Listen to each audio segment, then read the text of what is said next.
왔어요. 저한테 무슨 인쇄소 무슨 사장님이라고 재능 나눔을 하신다면서요. 그래서 아직 시작한 지 얼마 안 됐는데, 그리고 나에게 인쇄비까지 내가 다 하는 것이 정말 진정한 섬김이라는 거를 깨달은 지 얼마 안 됐을 때 그 사장님께서 그 인쇄비를 우리가 지원하겠다고 하시는 거예요. 순간 제가 그 책상에 앉아 있다가 바닥으로 무릎을 꿇었어요. 하나님이 준비해 주신 거구나. 그러면서 저에게 그 재능 나눔이라는 거가 이게 하나님께서 나에게 주신 또 하나의 사명이구나라는 거를 그때 이제 깊이 알게 됐었죠. 그 인쇄소랑은 지금도 꾸준히 같이 하고 있어요. 그 인쇄소 사장님이 주신. 네. 좋습니다.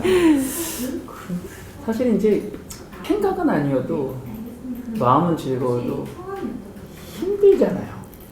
힘들 때가 있잖아요. 왜냐면 어쨌든 내가 내 계획상으로는 뭐 예를 들면 일 3개 하고 이거 한번 하고 그러면 되겠다 했는데 갑자기 막 주문이 들어오거나 이러면 복잡해지죠. 그럴 때도 있지 않으세요? 어떠세요? 그러니까 재능 나눔을 하는데 일하고 겹치거나 힘들거나 힘든 순간들이 혹시 있나? 있죠. 사실 작년에도 그 초등학생들 선물 보내주게 할 때 집안에다가 이거를 다 펼쳐놓고 난리가 난 거예요. 엉망진창이. 사실 제가 이 일을 하면서 가장 많이 미안한 사람은 사실 가족이거든요. 아이들한테도 미안하고, 엄마가 늘 바쁜 엄마고, 새벽에도 일하고 있는 엄마고, 남편한테도 많이 미안하고. 근데 누군가는 해야 되더라고요. 그래야 그게 움직임이 되더라고요. 이렇게. 그러니까 어떤 누군가가 하지 않으면 그게 움직임이 안 되더라고요. 근데 저는 뭐 꼭 그걸 제가 해야 된다라는 그런 생각은 아니에요. 근데 이제 그런 생각도 있지만 또 한편으로는 저한테 그 일이 약간 엔돌핀이에요. 엔돌핀.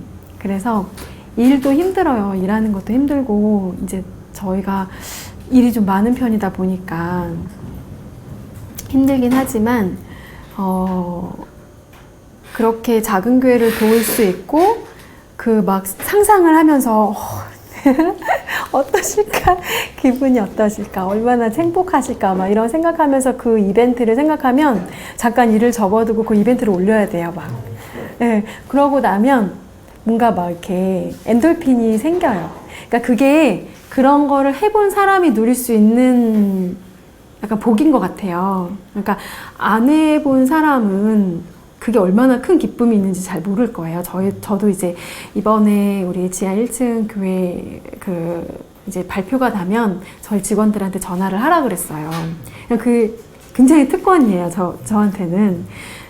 절기별 현수막 이벤트 당첨되셨어요 라고 딱 말하는 순간 그 전화를 받으신 목사님이 하시는 그 모든 말들이 진짜 듣는 저도 기쁨이고 정말 그게 감동이 정말 커요. 그 감동이.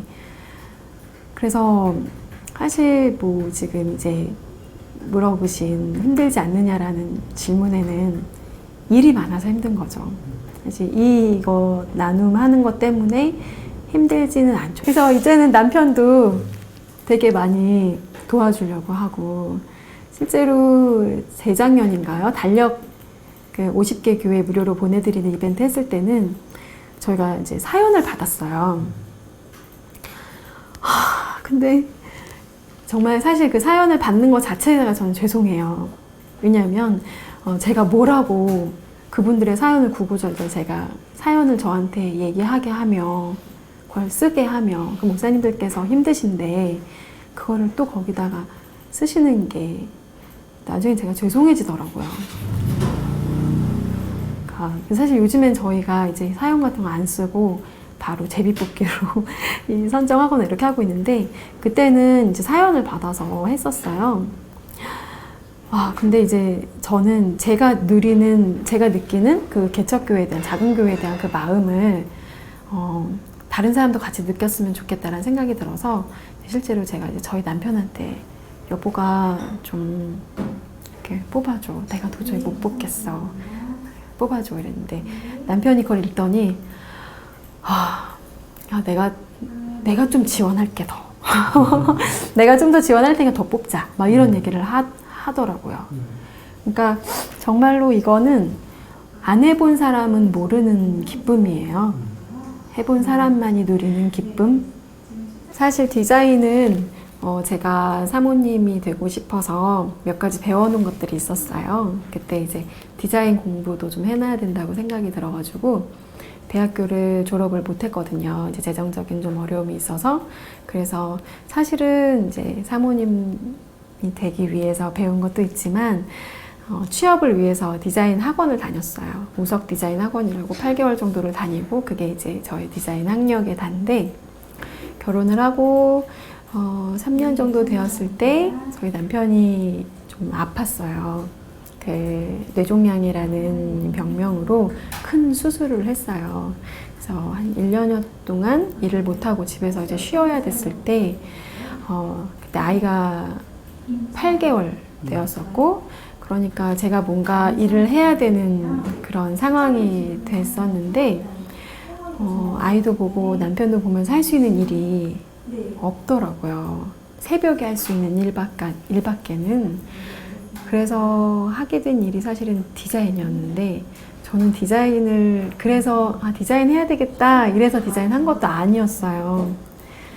제가 어디 가서나 하는 간증 중에 있는 이야기이긴 한데 제가 좀 깊은 은혜를 좀 체험한 그 경험이 하나 있었어요. 그래서 그 경험을 하게 되면서 내가 사는 것 자체가 은혜구나. 그냥 내가 여기 이렇게 숨 쉬고 있는 것 자체가 은혜구나라는 거를 깨닫게 된 어떤 터닝포인트의 시점이 있었는데 정말 신기하게도 그 뒤로부터 하나님께서 저한테 디자인이라는 것을 열어주신 것 같아요. 그냥 제가 원해서 한 것도 아니었고 저를 너무 잘 아시는 하나님께서 얘 이거 하면 잘할 것 같아 라고 생각하시고 저한테 그거를 그냥 톡 던져주신 것 같은 느낌? 온누리교회 간사로 있었는데 그때 간사로 있을 때 같이 사역하셨던 목사님 한 분이 저에게 이제 일러스트 파일을 하나를 보내주시면서 글씨 수정을 좀 해줄 수 있겠느냐고 그거 하나 하느라고 밤새 네이버를 검색해가면서 그게 계기가 됐어요. 그 뒤로부터 일이라는 게 들어오기 시작했고 저는 사실 디자인 공부를 한 지 이미 10여 년이 지났었기 때문에 제가 알고 있는 지식으로는 할 수가 없는 상황이었는데 일이 들어오니까 어떻게든 생계를 꾸려야 되니까 그래서 계속 컴퓨터를 찾아가면서 배웠어요. 독학으로. 그래서 포토샵 여는 방법부터 그렇게 하다 보니까 그러니까 그냥 신기해요. 저는 신학과 2학년까지만 다니고 중퇴한 사람이거든요. 디자인 4년제를 나온 사람도 아니고 근데 그렇게 하던 저에게 뭔가 내가 이렇게 해서 디자인이라는 일을 하고 있네? 보답을 하고 싶은 마음. 그래서 나에게 가르쳐준 수많은 블로거들에게 감사한 마음으로 내가 배운 그 방법을 제 블로그에 강의로 올렸어요. 그러면서 소망이 생기더라고요. 3가지의 소망이 나만의 사무실을 갖고 싶고 강의를 하는 강사가 되고 싶고 책을 내고 싶은 생각이 생기더라고요. 꿈이. 이룰 수 없는 꿈이라고 생각했는데 너무 신기하게 그게 이루어졌어요.